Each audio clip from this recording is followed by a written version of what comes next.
Hello, everyone. Thank you so much for tuning in. I am your host, Laura Afonso, reporting live for Go Local Prov right here in downtown Providence. And we have some great guests in store for you all today, the experts in all things food and drink. And we are starting off with a very special guest who is joining us, Skyping in live from New York City, Chef Matt Hyland. Thank you so much for joining us today. Oh, thanks for having me. Absolutely. So, Chef, you are an award-winning cook, Emily Squared, and your newest restaurant, Violet, all in New York City, and you just are absolutely crushing it in the pizza world and beyond. So let's start out. I'd love to hear a little bit about your background and how you got to where you are today.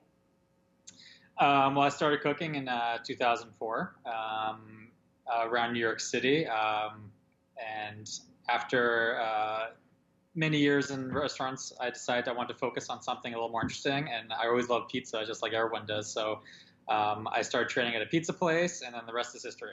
The rest is history, and that's how you now are the chef of an award-winning pizza. And you mix it up and you do a couple of different things, and we'll get into the different styles of pizza that you are serving at your restaurants in New York City. But first, tell me a little bit about Emily and the influence that she has on your pizza. So Emily and I met at Roger Williams University in Bristol, Rhode Island. We're both New Yorkers, but we both ended up in school in Rhode Island. And our first few dates, we had pizza. Our first unofficial date, we sat on the floor of the dorm room and ordered some delivery pizza. And then went to Newport for an afternoon and got pizza there. I forgot the name of the pizza place, but it's in Newport. And then we had our real official first date at El Forno in Providence. So Emily's basically been eating pizza since we met, and we haven't stopped either. We just kept going. Yes, I guess so. So you really, founded your love over a good slice of pizza, and it kind of carried on to New York. That's for sure. Definitely. So tell me a little bit about Violet. A restaurant that definitely has some Rhode Island flair to it. What was your inspiration with opening it, and what kind of Rhode Island staples can we find on the menu? Yeah, so there aren't a lot of kind of regional Rhode Island things in New York City. Rhode Island's not that far away, but things like coffee milk and stuffies and things like that, you don't really get that in New York, and they're kind of fun things that we ate in college, and I just want to bring them to New York.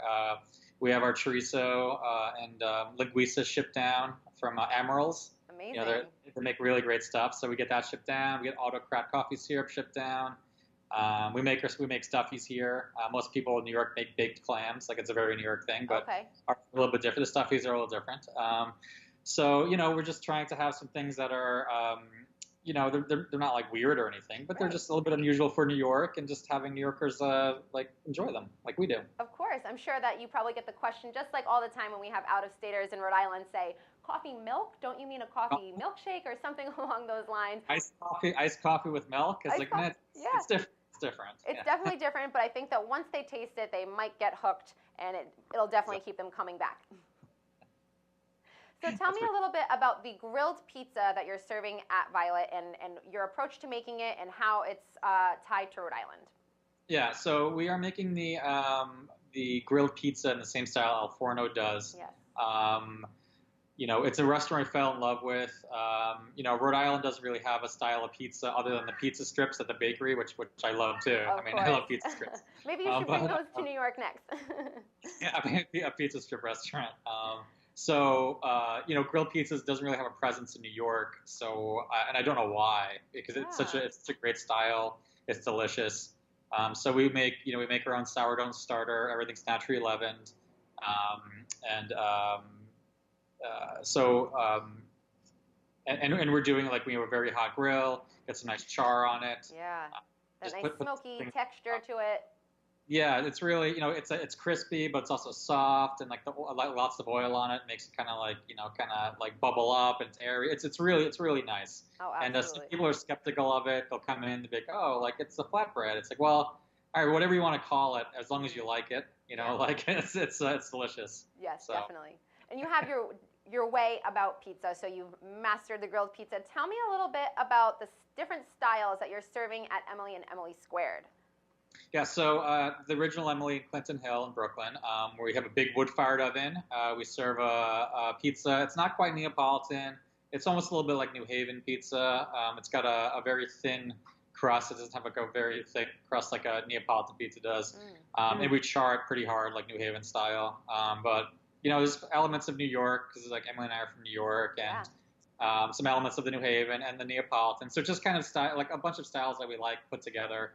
That just I don't really know what style to call it, but when you see it, you can definitely tell it's a pizza. It's your own hybrid style. And then Emmy Squared, we're doing Detroit style pizza, which again, like kind of looks like a grandma pizza or Sicilian pizza. It's just a little bit different, and people here have been very receptive to it. We were definitely the first people to do it in New York, and before we opened, we got some flack. It's like, why are New Yorkers opening a Detroit style pizza place? But then it opened, and everyone's like, okay, well, it's a pizza, like it's not anything that no one's had before. Yeah, I think at the end of the day, if it tastes good and tastes like pizza, it's a win for me. So, but of course, we know that New Yorkers are very particular about their pizza. They're known to have some of the best pizza in the world, maybe even. So, how have New Yorkers responded to the Rhode Island style grilled pizza? I think it's been a little bit slower than Detroit pizza because it looks drastically different. I mean, Detroit pizza looks like a Sicilian pie, really. Yes. So the grilled pizza looks a little different. So I think people have been a little skeptical. But like once they have it, like we've really had no bad feedback from it. People love it. People like love the char on it, love the crispiness. It's nice and light. You can eat a whole one and kind of pretend like it's healthy for you and feel good about it. Yeah. So, it's especially because it's sourdough. So like it's going pretty well. People have been receptive to it. Yes. Well, I'm very glad to hear that New Yorkers are really giving Rhode Island style pizza a chance. So Chef, tell me a little bit about what other kind of Rhode Island style flavors that you're putting into your cooking, whether it's cultural or just pieces of Rhode Island. Yeah, so we have some Portuguese influences going on here. Bristol had a big Portuguese community where we went to college. Yes. So, we have like a lot of seafood, the clams. We're making Johnny cakes, which I really love. Yeah, I haven't had Johnny. I hadn't had Johnny cakes since I left Rhode Island. Yeah. So you're bringing them back. Yeah, we're bringing it back. We're getting the Rhode Island white flint corn shipped down from Rhode Island also. Wow.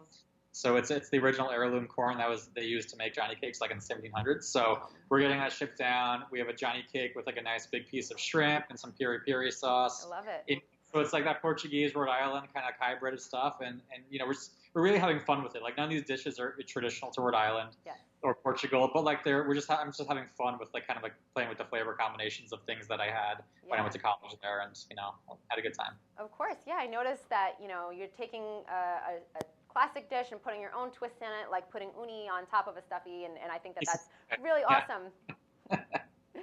So, yeah, that's been a fun dish too, because like stuffies are not very classy dish. Yeah. They're just, you sit by the beach and you have one. I was like, you know what, like there's no beaches in New York City, so let's throw some uni on it to make it more festive seafood fun. Really step it up a notch. Yeah, exactly.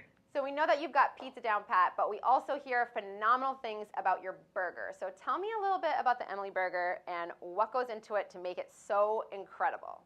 Yeah, the Emmy burger was one of those things that I just made because I was bored one day. It was like a real casual. I was tired of eating pizza. I just brought some burger meat in house just to eat for family meal, and I sold a few of them, and it really took off.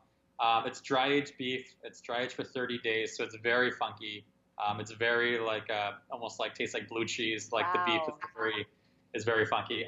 And then we put some Grafton cheddar, some Vermont, so some nice New England cheddar, some caramelized onions, and then our special Emmy sauce, which has some gochujang, the Korean chili paste, some aioli, a little fish sauce in it. Wow. So it's kind of a funky Asian flavor sauce to it. Yeah, and it goes great with the dry aged beef and the cheddar and the caramelized onions, and it's on a pretzel bun, and I just love pretzels so much. So it's, well, it sounds mouthwatering, absolutely. Yeah, so it was one of those like happy accidents. Like I didn't plan on making a burger really, but I'm glad I did. Well, it's a very nonchalant, incredible discovery to make that kind of caliber of a burger. Exactly. Happy accident. Now, Chef, before we wrap up, I'd love to just hear a little bit of insight from you of really what you find to be rewarding out of all the success of your restaurants.